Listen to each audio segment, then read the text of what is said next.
এবার মোটামুটি আমরা চামড়া ভালো দামে কিনছি। কাঁচা চামড়াটা আমরা 800-900 টাকা 700 টাকা এইসব দামে কিনছি। তো আমাদের তো কস্টিং খরচ বেশি, দেখা যায় একটা চামড়ার প্রতি 400 টাকা খরচ আছে, লবণ, লেবার প্লাস যেই জায়গাটা আমরা নেই এটার ভাড়া দিতে হয়। তো এই হিসাবে মনে করেন 400 টাকার মতো খরচ পড়ে যায়।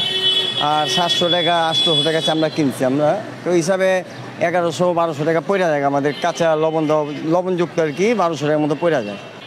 মোটামুটি গত বছরতে এই বছর চাহিদা একই, মানে হয়তো এদিক আর ওদিক চাহিদা একই আছে।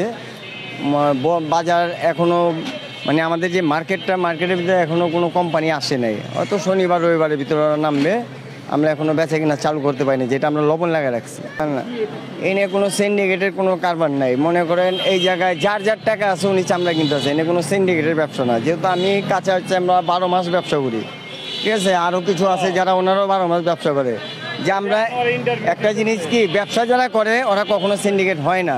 যেরকম আমরা কাঁচা ব্যবসা যারা করি আমরা কোনো সিন্ডিকেট নেই। তো দেখা গেছে আমার লস হয়েছে উনি দিব না, বা ওনার লাভ হয়েছে আমি নেব না, এটা যার যার একটা ব্যবসার থিওরি।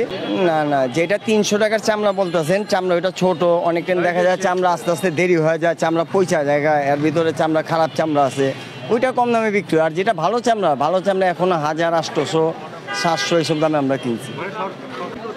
বিক্রি করতে মানে কারণ আছে, আপনি যেটা খারাপ জিনিস ওরা দেখা যায় গ্রামের আস্তে আস্তে দেরি করে ফেলায়, তখন চামড়াটা পচন ধরে যায়। আর আমি কি দেখা শুনি না, তো আমি পচা মাল কিনুন না, যেহেতু ওইটা কিনলে পচে গেলে কোনো লাভই নেই। তো ওরা আস্তে আস্তে দেরি করে বিদায় চামড়া পচা যাওয়ার কারণে মনে করেন আমরা এটা লিভার চাই না বা দাম কম লাগাই।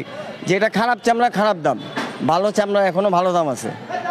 এটা কোনো সিন্ডিকেট হয় না, আর তখন কোনো আড়তদারও থাকে না যে বলবো যে এটা সিন্ডিকেট, এটা ভুল কথা।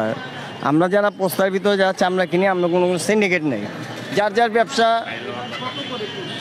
আমরা অনেক চামড়া 800 টাকাও কিনছি, 700 টাকা কিনছি, 900 টাকাও চামড়া কিনছি, 1000 টাকা কিনছি। আর সর্বনিম্ন যেটা মনে করেন যেটি বাদ, মানে ছোটো চামড়া, এটি আমরা 400, 300, 400 টাকাও কিনছি। 300 টাকা 400 টাকা এই দামে আমরা চামড়া কিনছি। সরকার যেই নির্ধারিত মূল্য দিছে ওই মূল্য অনুযায়ী আমরা কিনছি।